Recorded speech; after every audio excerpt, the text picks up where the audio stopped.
مجھے صحیح بیان کرنے کی اور ہم سب کو عمل کرنے کی توفیق عطا فرمائے۔ ہر مسلمان کو اچھی طرح سے یہ عقیدہ یاد ہے کہ اللہ تعالیٰ نے ہمارے پیارے آقا و مولا صلی اللہ علیہ وسلم کو دنیا میں بھیج کر سلسلہ نبوت کو مکمل فرما کے ختم فرما دیا۔ اب قیامت تک ہماری ہدایت کے لیے، انسانیت کی رہنمائی کے لیے کوئی نیا نبی نہیں آئے گا، بلکہ سرکار دو عالم علیہ السلام کی امت میں سے ایسے خوبصورت افراد ہوں گے جو امتی ہو کر کام نبیوں والے کریں گے، اور اس خوبصورت جماعت کو اولیاء کرام، علماء ربانیین اور نبی پاک کے نائبین سے یاد کیا جاتا ہے۔ آج کل ہم یوں کہہ لیتے ہیں کہ بزرگ، پیر، اور ان سے مراد وہ نہیں ہے جو خود لیبل لگائے پھریں۔ رسول اللہ کے نائبین سے مراد داتا گنج بخش رحمت اللہ علیہ، حضرت خواجہ غریب نواز رحمت اللہ علیہ، حضور غوث پاک رحمت اللہ علیہ، اور اس طرح دیگر جو اللہ کے ولی ہیں، بابا فرید رحمت اللہ علیہ، یہ سارے اللہ والے، ان کی ڈیوٹی ہے امتی ہو کر بھولے ہوئے انسانوں کو راہ خدا دکھانا۔ ہر ولی عزت والا، عظمت والا، شان والا ہے، لیکن ان ولیوں کے بادشاہ، امام اور مہر لگا کے ولی بنانے والے کا نام ہے سیدنا شیخ عبد القادر جیلانی، جن کی ہم 11ویں شریف مناتے ہیں۔ 11ویں والے پیر بغداد میں جلوہ گر ہو کر، میں امریکہ، کینیڈا، UK، یورپ گھوما ہوں، عجیب شان ہے غوث پاک کی۔ جہاں جہاں میلاد شریف ہوتا ہے وہاں 11ویں شریف بھی ساتھ ہوتا ہے۔ تو غوث پاک رضی اللہ تعالی عنہ پر خاص سایہ ہے محمد عربی کریم کا، اور آپ اپنی شان خود بیان فرماتے ہیں من فی رجال اللہ نال مکانتی، کون ہے بندگان خدا میں جو میرے مقام اور مرتبے کو پہنچے؟ فجدی رسول اللہ فی الاصل ربانی، اور میری تربیت، میری جد اللہ کے رسول نے خود فرمائی ہے۔ ووالدتی الزہراء بنت محمد ابوہا رسول اللہ عز بہم شانی، کہتے ہیں میری ساری شانوں کی وجہ یہ ہے کہ میری والدہ سیدہ زہرا ہے اور میری جد جناب محمد مصطفیٰ۔ اس کا سادہ مفہوم یہ ہے کہ وہ فرماتے ہیں اللہ نے مجھے غوث الثقلین بنایا، ولیوں کا شہنشاہ بنایا، میرا قدم ولیوں کی گردن پر آیا۔ یہ سارا مقام اس لیے ہے کہ میں اولاد رسول ہوں۔ اعلیٰ حضرت امام احمد رضا رحمت اللہ علیہ نے آپ کی شان بیان کرتے ہوئے کہا، اور خوب کہا، کہتے ہیں نبوی می علوی فصل بطولی گلشن، حسنی جان حسینی ہے مہکنا تیرا۔ آپ کہتے ہیں اے عبد القادر جیلانی، تیری عظمت کو سلام، ایک تیری ذات میں پنج تن پاک کے جلوے دکھائی دیتے ہیں۔ رنگ مصطفیٰ بھی ہے، رنگ مولا مرتضیٰ بھی ہے، نسبت سیدہ زہرا بھی ہے، رنگ حسن مجتبیٰ بھی ہے، اور رنگ حسین سید الشہداء بھی ہے۔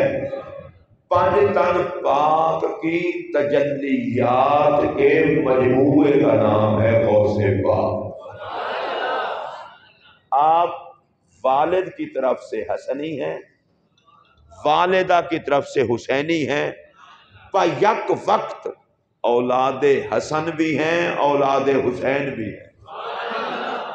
اور امام احمد رضا اس کو یوں بیان کرتے ہیں رضی اللہ تعالیٰ عنہ، آپ کہتے ہیں تو حسینی حسنی ہے کیوں نہ محی الدین ہو۔ آپ کا ایک لقب ہے دین کو زندہ کرنے والا، دینی تعلیمات کھول کے لوگوں تک پہنچانا اور دین کو زندگی کرنا۔ وہ کہتے ہیں آپ دین کو زندہ کرنے والے کیوں نہ ہوتے کہ آپ میں رنگ حسن بھی ہے، رنگ حسین بھی ہے۔ اور اگلے مصرے میں کمال کر دی، کہتے ہیں اے خضر میرے دین و دنیا کے رہنما، اے خضر مجمع بحرین ہے چشمہ تیرا، تیرے چشمے میں تو حسن کے دریا کا رنگ بھی ہے، حسین کے دریا کا فیض بھی ہے۔ بڑی شان حضرت سیدنا عبدالقادر جیلانی رضی اللہ تعالیٰ عنہ کو اللہ نے عطا فرمائی۔ آپ مادرزاد ولی تھے، دنیا میں ولی بن کے آئے،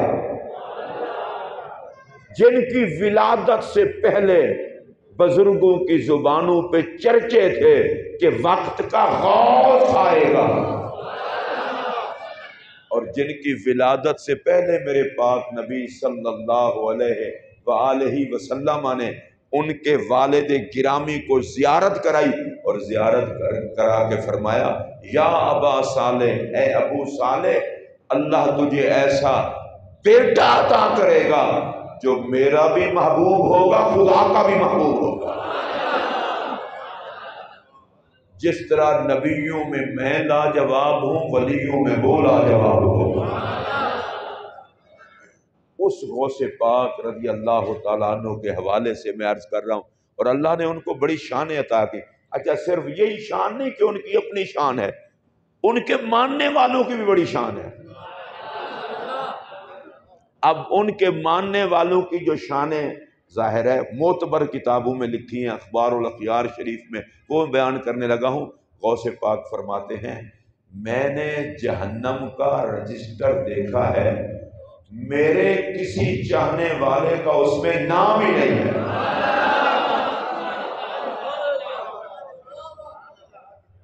دیکھیے اللہ تعالیٰ کے بندوں پر کرم کے دو طریقے ہیں۔ ایک طریقہ تو یہ ہے کسی کے سر پر محبوبیت کا تاج رکھ دے، ولایت کا تاج، کسی کو غوث بنا دیا، کسی کو قطب بنا دیا، کسی کو ابدال بنا دیا، ولایت کا تاج رکھا، کسی کو نبی پاک کا صحابی بنا دیا، کسی کو محمد کی اہل بیت صحابی ہونا، یہ بھی بڑی عزت ہے۔ اہل بیت ہونا بہت بڑی عزت ہے۔ حضور کی امت میں سے کسی کا ولی ہونا بڑی عزت ہے۔ اب سارے تو ولی نہیں نہ ہوتے، صحابہ بھی تھے سرکار کی ظاہری حیات میں، اب وہ صحابہ تھے، اب کوئی صحابی تو نہیں ہو سکتا۔ اہل بیت نبی کا خاندان، خون نبوت میں کوئی گھس تو نہیں آ سکتا، جن کو رب نے بنایا وہی ہیں۔ اب عزت کا ایک اور طریقہ بھی ہے، اور اسے کان کھول کر کے سن لیں۔ عزت کا ایک اور طریقہ یہ ہے، یا تو رب کسی کو اپنا پیارا بنا لیتا ہے، یہ بھی عزت کا ایک طریقہ ہے۔ عزت کا ایک اور طریقہ بھی ہے، یا پھر ان کو پیاروں کا نوکر بنا لیتا ہے۔ میں اس کو دوبارہ بیان کرنا چاہتا ہوں تاکہ آپ توجہ سن لیں۔